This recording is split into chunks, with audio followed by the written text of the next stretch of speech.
বন্ধুরা, এখানে আমি 800 গ্রাম পনির নিয়েছি। এই পনিরটাকে দিয়ে আজকে আমি এই আলু দিয়েও একটু বড় সাইজের দুটো আলুকে আমি এরকম করে কেটে নিয়েছি পনির সাইজে। আর এখানে 500 গ্রাম মটরশুঁটি আছে। পনিরগুলো একটু গরম জল করে নুন হলুদ দিয়ে ভিজিয়ে রেখে দিয়েছিলাম। দিয়ে এবার আমি এটা এপাশ ওপাশ করে একটু ভেজে নিয়েছি, কারণ পনির কিন্তু বেশি ভাজা করলে তাহলে কিন্তু শক্ত হয়ে যায়। আমি চম্পা রেসিপি হাউস থেকে আমি তোমাদের সাথে রেসিপিটি শেয়ার করছি। এইভাবে তোমরা একদম নর্মাল একটা রেসিপি। আমি এই যে তেল দিয়েছি, তেলের মধ্যে আমি কিছুটা জিরে দিয়েছি। এবার তার মধ্যে আমি দিয়ে দিচ্ছি এই যে তেজপাতা, কিছুটা দারচিনি আর 4টে এলাচ থেতো করে।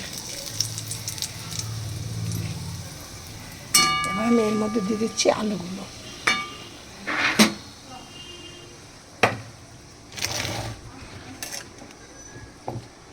এবার দেখো আমি এর মধ্যে দিয়ে দিয়েছি আলুগুলো। এবার আমি দিচ্ছি কিছুটা নুনটা দিলে কি হবে, আলুটা তাড়াতাড়ি নরম হয়ে যাবে।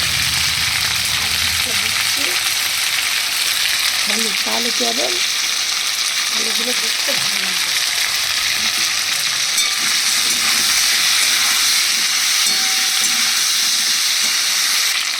এবার আমি এর মধ্যে দিয়ে দেবো একে একে মশলাটা দেবো।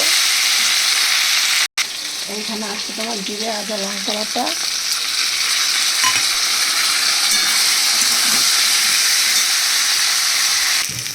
এই দেখো মশলাটা আমাদের ভালো হয়ে গেছে, মশলা তেল ধরে ছেড়ে দিয়েছে। এবার আমি একটু জল দিয়ে দেবো।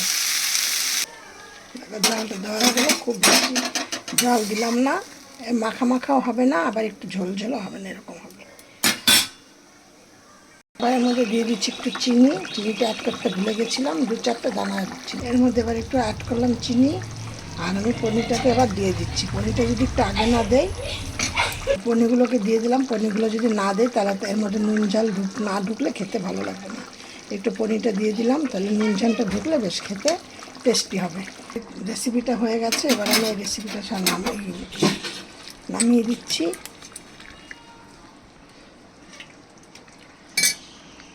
বাঙালি নিরামিষ খাওয়ার দিনকা একটা এরকম পনির আলুর রেসিপি করো তোমরা, খাওয়াটা জমে যাবে। আর এবার গরম গরম ভাতে তোমরা পরিবেশন করো।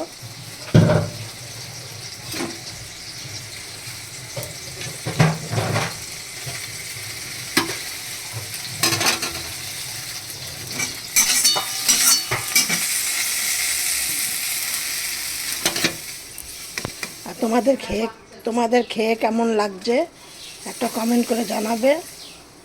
আর একটা সাবস্ক্রাইব করো, একটা লাইক করো।